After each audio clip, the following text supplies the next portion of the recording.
Now, looking at your last three seasons at Howard, I think your third season, 16 and 13, the first winning season at Howard since like 2000, 2001. The next season, of course, you made it to the tournament the first time since 1993. This season, you make it back, but this season seemed a little different with injuries and different things you guys had to go through.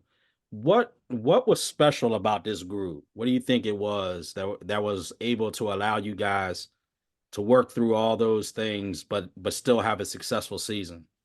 Yeah, this group was really resilient, and they never stopped trying to get it right, which was really cool. We lost 82, no, I'm sorry, 84 games this year from guys in our rotation due to injuries. We literally, and this is not an exaggeration, we had 15 concussions this year. Mm. 15 Wow. concussions. Um, so every day we would come to practice, we didn't know one who would be practicing, how many we would have. Could we go 5-on-5? Do we have to play 3-on-3? Does Coach Tyler Thornton have to jump into practice to make 9 or 10? It was literally, and I'd look over at him and he'd look at me like, dang, I got to go today. Like, yeah, man, just don't tear your Achilles or something, man. But it was that kind of year where, you know, we coming after the year that we won 23 games, and it was the second most wins in the history of our program at the Division I level. Um, we thought that we were going to have everybody back, and we ended up losing our top three players from that team through the transfer portal. So we had some graduate and finish their eligibility, and then we had three that we had to try to fulfill in the summer. So, you know, we're going to the portal, and the portal is interesting. You know, the portal is a little bit like a shotgun wedding.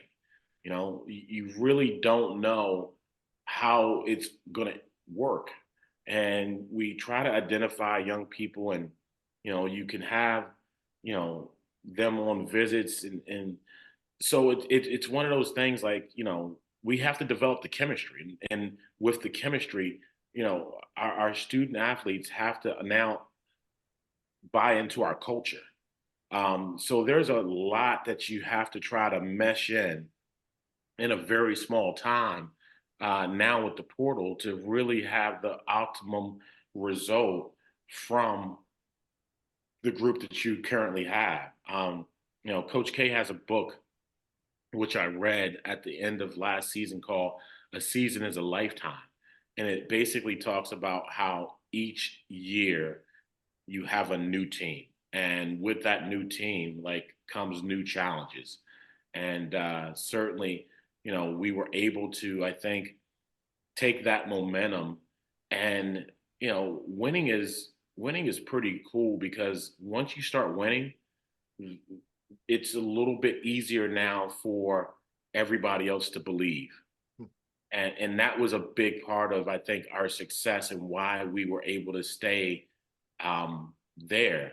When I look at it, and it's kind of funny, like we literally had 84 injuries in our rotation, missed games, and Thursday against Norfolk State, our last game of the year, we're playing for a share of the championship, and I'm going, I can't believe this. Because I knew what was going on behind the scenes. And I'm like, we are right there playing for a championship. And the same thing, we get, you know, down in Norfolk for the MEAC tournament. And it's like, we're playing for the championship, or we just won the championship.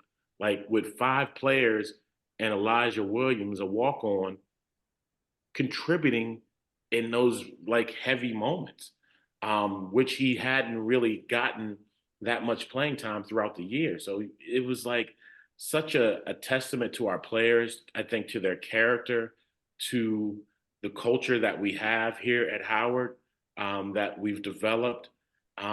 It was just a really neat thing, especially like just because we know how hard that this year was. It was incredibly hard.